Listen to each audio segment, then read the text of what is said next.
ഇവിടെയാണ് AKGയുടെ കാരണവർ അന്ത്യവിശ്രമം കൊള്ളുന്നത്. AKGക്ക് കാരണവരാണെങ്കിലും കൊല്ലത്തിന് അദ്ദേഹം CP ആശാനാണ്. CP ആശാൻ എന്ന കൊല്ലത്തിന്റെ സ്വന്തം CP കരുണാകരപിള്ള. അദ്ദേഹത്തെ ഓർക്കാതെ കൊല്ലത്ത് ഒരു സമ്മേളനവും കടന്നു പോകാൻ പറ്റില്ല. 30 വർഷങ്ങൾക്ക് ശേഷം കൊല്ലത്ത് CPMന്റെ സംസ്ഥാന സമ്മേളനം എത്തുമ്പോൾ അദ്ദേഹത്തിന്റെ ഓർമ്മകൾ കൂടി നമ്മൾ ചികഞ്ഞെടുക്കേണ്ടതുണ്ട്. കമ്മ്യൂണിസ്റ്റുകാരൻ എന്ന് പറഞ്ഞാൽ ഒരു കൊടി കെട്ടാൻ പോലും പറ്റാതിരുന്ന കാലം. ആ കാലത്ത് നിന്നും ഒരു പ്രദേശത്തെ അക്ഷരാർത്ഥത്തിൽ ചെങ്കോട്ടയാക്കി മാറ്റുകയായിരുന്നു ആശാൻ. സഖാവ് CP കരുണാകരപിള്ളയെ കൊല്ലത്തിന്റെ ചരിത്രം അടയാളപ്പെടുത്തുന്നത് തേവലക്കരയിലും മൈനാഗപ്പള്ളിയിലും നിലനിന്ന ജന്മിത്തത്തിനെതിരെ നെഞ്ചുയർത്തി പോരാടിയ ധീരവിപ്ലവകാരി എന്ന നിലയിലാണ്. അദ്ദേഹത്തിന്റെ വിശ്വസ്തനും വലങ്കയുമായിരുന്ന കോവൂർ വടക്കടത്ത് വീട്ടിൽ ബാലകൃഷ്ണപിള്ളയുടെ വാക്കുകളിൽ ഈ വാർദ്ധക്യത്തിലും സമരവീര്യത്തിന്റെ സൂര്യൻ കത്തിജ്വലിച്ചു നിൽക്കുന്നു. 30 വർഷത്തിന് ശേഷമാണല്ലോ കൊല്ലത്ത് സമ്മേളനം വരുന്നത്. 30 വർഷം മുമ്പുള്ള സമ്മേളനത്തിന് CP ആശാനും സഖാവൊക്കെ ഉണ്ടായിരുന്നല്ലോ. എങ്ങനെ ഓർത്തെടുക്കുന്നു CP ആശാനെയും പാർട്ടി പ്രവർത്തനത്തെയും ഒക്കെ? CP ആശാൻ കേരളത്തിൽ ഇവിടെ ആദ്യമാണ് യൂണിയൻ ഉണ്ടാക്കുന്നത്. CP ആശാൻ ആളുകൾ വന്നിട്ടുണ്ട്. ആദ്യമായിട്ട് കച്ചവട തൊഴിലാളി യൂണിയൻ, പിന്നെ ടൈൽ വർക്കേഴ്സ് യൂണിയൻ, കുടുംബിൽ യൂണിയൻ ഉണ്ടാക്കിയത് CP ആശാനാണ്. CP ആശാൻ നേതാവാക്കി എടുത്തുകൊണ്ടാണ്. CP ആശാനെ സംഘടനയുടെ ഒരു സംഘടനയുടെ നേതാവായി പ്രസിഡന്റായി തിരഞ്ഞെടുത്തത് കരുനാഗപ്പള്ളി താലൂക്കിലെ കൊല്ലം ഡിസ്ട്രിക്റ്റിലെ ട്രേഡിംഗ് യൂണിയൻ ഉണ്ടാക്കിയത് CP ആശാനാണ്. ജന്മിമാരുടെ മാടമ്പിത്തരത്തിനെതിരെ പ്രതികരിക്കാൻ CP ആശാൻ രംഗത്ത് വന്നതോടെ തൊഴിലാളികൾക്ക് ചോദിക്കാനും പറയാനും ആളുണ്ടെന്ന അവസ്ഥ വന്നു. തൊഴിലാളികൾക്ക് കൂലി കിട്ടിയില്ലെങ്കിൽ അത് ചോദിക്കാൻ ആശാൻ മുൻനിരയിൽ നിന്നു. മലയാളം പ്ലാന്റേഷൻ സമരം, നിരവധി കശുവണ്ടി തൊഴിലാളി സമരങ്ങൾ, ഓട്ട് കമ്പനി സമരം എന്നിവയിലെല്ലാം ആശാൻ മുൻനിരയിൽ നിന്ന് നയിച്ചു.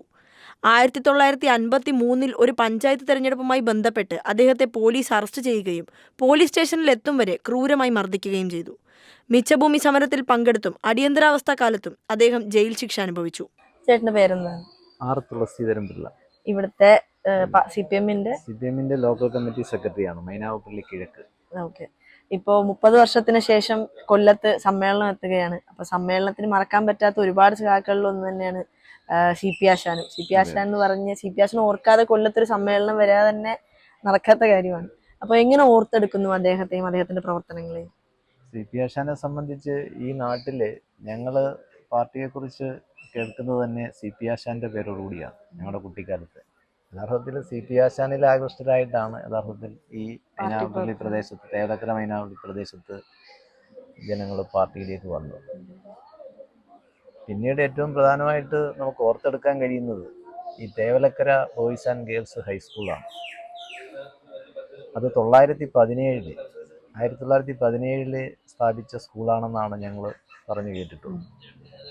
അത് ഈ നാട്ടിലെ വിദ്യാഭ്യാസത്തിൻ്റെ ഉയർച്ചയ്ക്ക് വേണ്ടിയിട്ട് സുമനസ്സുകൾ നൽകിയ വസ്തു ഗോവിന്ദൻ ചാന്നാർ എന്ന് പറഞ്ഞ ഒരു കുടുംബക്കാരുണ്ടായിരുന്നു. അവരാണ് ആദ്യം കുറച്ച് വസ്തു ഇട്ട് കൊടുത്തത്. പിന്നെ അതിൻ്റെ ചുറ്റുപാടും മറ്റുള്ള ഒട്ടേറെ സുമനസ്സുകൾ ഭൂമി ദാനം ചെയ്താണ് ഈ സ്കൂൾ ആ നിലയിലായി. പക്ഷേ ഒരു ഘട്ടത്തിൽ ഈ സ്കൂള് ഏതാനും സ്വകാര്യ വ്യക്തികളുടെ അധീനതയിൽ അകപ്പെട്ടുപോയി. അവിടെ നിന്ന് അത് ഏതാണ്ട് ഒരു 1970 തൊട്ട് ഒരു നിയമ പോരാട്ടം അതിൽ നടത്തിയിരുന്നു. കാരണം ഇത് പിന്നീട് CP ആശാൻ അടക്കം ആണ് ഇത് ജനങ്ങളുടെ സ്കൂളാണ് എന്ന് മനസ്സിലാക്കിയത്. അതായത് മൈനാഗപ്പള്ളി, പടിഞ്ഞാറക്കല്ലട, തേവലക്കര, മണ്ടൂത്തുരുത്ത് പഞ്ചായത്തിൽ അധിവസിക്കുന്ന ജനങ്ങളുടെ അവകാശപ്പെട്ടതാണ് ഈ സ്കൂള് എന്നുള്ള നിലയിലേക്ക് കണ്ടെത്തുകയും അതിനായി നല്ല പോരാട്ടം നടത്തുകയും നിയമ പോരാട്ടത്തിലൂടെ ദീർഘനാൾ നീണ്ടുനിന്ന നിയമ പോരാട്ടത്തിലൂടെയാണ് ഏതാണ്ട് സുപ്രീം കോടതി വരെ അതിൻ്റെ നിയമ പോരാട്ടം ചെന്നെത്തിയെന്നാണ് ഞങ്ങൾക്കറിയാൻ കഴിഞ്ഞിട്ടുള്ളത്. അത് അങ്ങനെ ആ നിയമ പോരാട്ടത്തിലൂടെ ഈ സ്കൂള് ജനങ്ങളുടെ വകയായിട്ട് പിടിച്ചെടുത്തു. അങ്ങനൊരു ജനകീയ കമ്മിറ്റിയെ തീരുമാനിച്ച് അഡ്മിനിസ്ട്രേറ്റർ ഭരണം കുറച്ച് നാളുണ്ടായിരുന്നു. അതിലൂടെ ഒരു ഭരണസമിതിക്ക് തിരഞ്ഞെടുപ്പിലൂടെ ജനങ്ങളുടെ തിരഞ്ഞെടുക്കപ്പെട്ട ഒരു ഭരണസമിതി അധികാരത്തിൽ വരികയും 1986 CP ആശാൻ അതിൻ്റെ മാനേജരായിട്ട് ആദ്യം വരുന്നത്, ജനകീയ സ്കൂളിൻ്റെ മാനേജരായിട്ട് CP ആശാൻ വരുന്നത്. ഇപ്പോൾ ആ സ്കൂളിൻ്റെ മാനേജർ ഞാനാണ്. ഇപ്പൊ 30 വർഷങ്ങൾക്ക് മുമ്പാണല്ലോ കൊല്ലത്ത് അവസാനമായി CPM സമ്മേളനം നടന്നത്. ഇപ്പൊ വീണ്ടും സമ്മേളനം നടക്കുന്നു. CP ആശാൻ ഇല്ല. അപ്പൊ CP ആശാൻ താമസിച്ചിരുന്ന വീട്ടിൽ തന്നെയാണ് താമസിക്കുന്നത്. അദ്ദേഹത്തിന്റെ ബന്ധു കൂടെയാണ്.